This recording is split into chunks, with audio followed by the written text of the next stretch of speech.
Hello बच्चों, स्वागत है आप सभी का सार्थक स्टडी क्लासेस चैनल में। बच्चों, इस वीडियो में हम 10th क्लास के मोस्ट इंपॉर्टेंट क्वेश्चन को सीखने वाले हैं कि सिद्ध कीजिए √3 एक अपरिमेय संख्या है। बच्चों, इस तरह का क्वेश्चन हर बार बोर्ड एग्जाम में पूछा जाता है, जो कि 3 से 4 नंबर में आता है। तो प्यारे बच्चों, वीडियो को एंड तक जरूर देखिएगा और चैनल पर नए हैं तो चैनल को भी सब्सक्राइब कर लीजिएगा।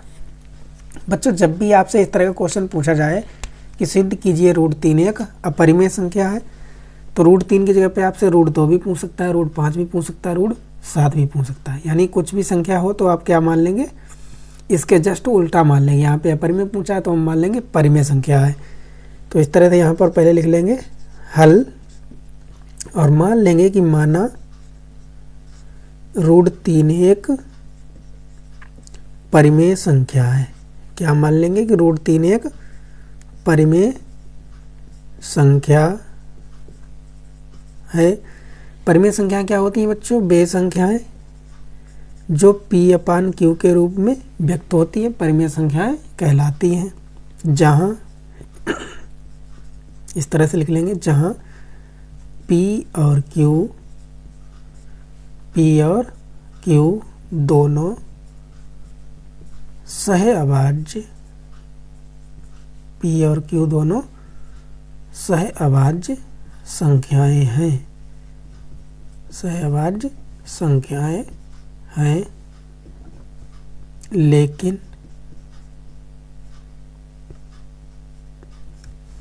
Q जो है कभी भी 0 के बराबर नहीं हो सकता है।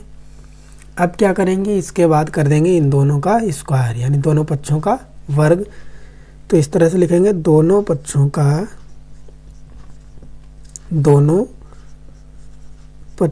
का वर्ग करने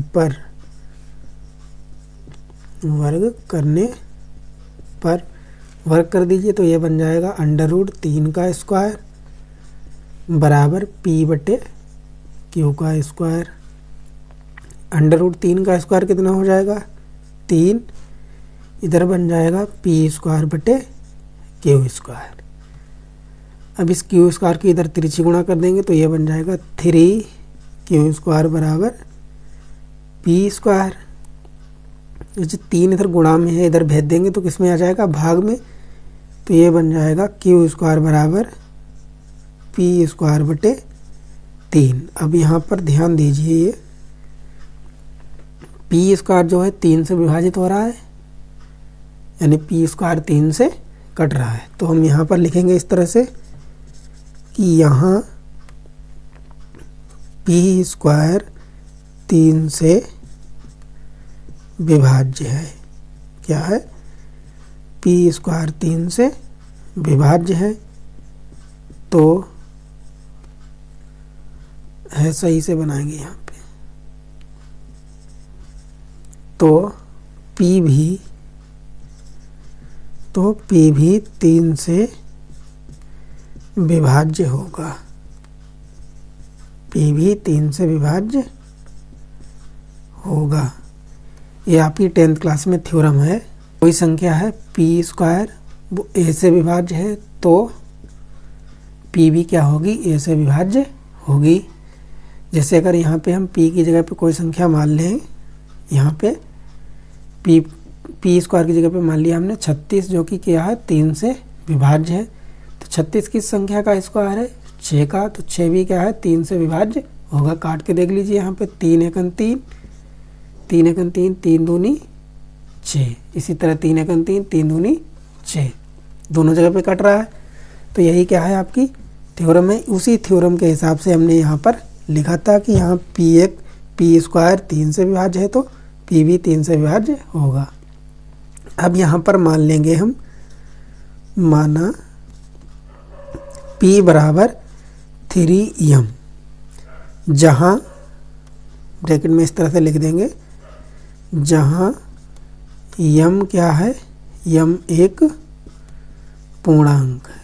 m क्या है? एक पूर्णांक है। अब इसको मान लीजिए समीकरण 1। यहाँ पर लिखेंगे इस तरह से कि P का मान समीकरण 1 में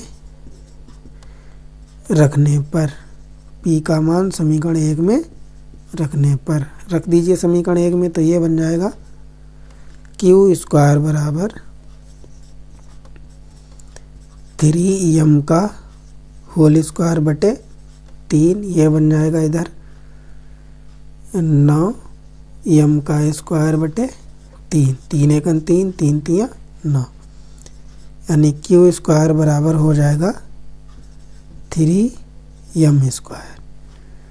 अब यहाँ पर इधर ध्यान देंगे, अगर हम m स्क्वायर बराबर निकालें तो ये 3 जो है इधर गुणा में है, इधर आ जाएगा भाग में पहुँच जाएगा, यानी क्यू स्क्वायर बटे 3 हो जाएगा। यहाँ फिर हम ध्यान देंगे कि क्या है, क्यू स्क्वायर भी क्या हो रहा है, 3 से विभाजित हो रहा है। तो यहाँ लिख दीजिए इस तरह से कि यहाँ क्यू स्क्वायर 3 से विभाज्य है। क्या है, क्यू स्क्वायर 3 से विभाज्य है, तो क्यू भी 3 से विभाज्य होगा। क्यू स्क्वायर जब 3 से विभाज्य है तो क्यू भी 3 से विभाज्य होगा। अब यहाँ पर ध्यान दीजिए, आपने शुरू में माना था कि P और Q दोनों क्या है, सहअभाज्य संख्या है। सहअभाज्य संख्याएं कौन सी होती हैं, वे संख्याएं जिनका HCF 1 के बराबर होता है, सहअभाज्य संख्याएं कहलाती हैं। लेकिन यहाँ पर विरोधाभास उत्पन्न हो रहा है कि यहाँ पे P भी 3 से विभाज्य है और Q भी 3 से विभाज्य है। तो यहाँ लिखेंगे इस तरह से, यहाँ विरोधाभास, यहाँ विरोधाभास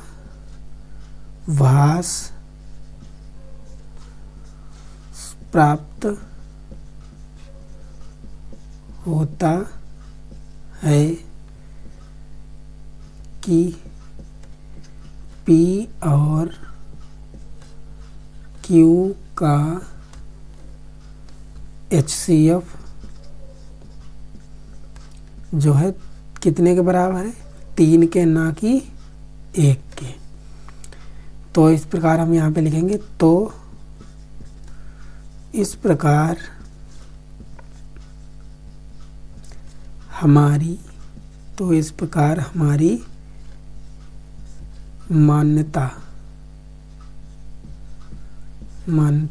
गलत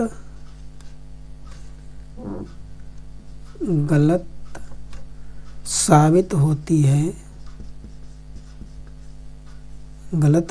होती है कि √3 एक परिमेय संख्या है। परिमेय संख्या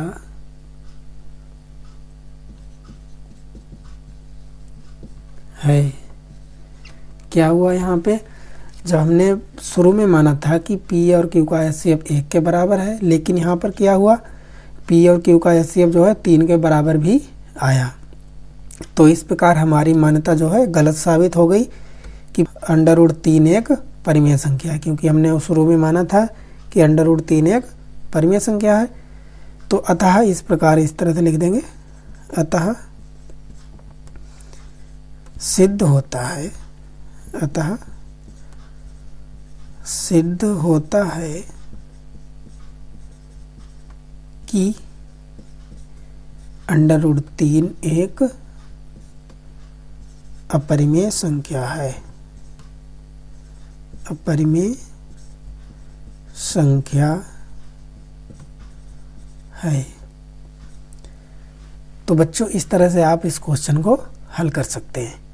यानी अगर यहाँ पे √3 है तो √3 की जगह पे आप कुछ भी संख्या ले लें, जैसे √2, √5, √7 और √11, यानी √3 की जगह पर इस तरह की भी संख्याएं आ जाएं, तो आपने जहाँ जहाँ पर 3 लिखा है आप वहाँ पर 2 लिख सकते हैं, 5 लिख सकते हैं, 7 आए तो रूट के अंदर तो 7 लिख सकते हैं, 11 आए तो 11। तो इस तरह से आप अन्य क्वेश्चनों को भी हल कर सकते हैं। तो आई होप बच्चों ये वीडियो आपको पसंद आई होगी। पसंद आई है तो वीडियो को लाइक करें, चैनल पर नए हैं चैनल को सब्सक्राइब करें। मिलते हैं एक नई वीडियो के साथ, तब तक जुड़े रहें सार्थक स्टडी क्लासेस के साथ।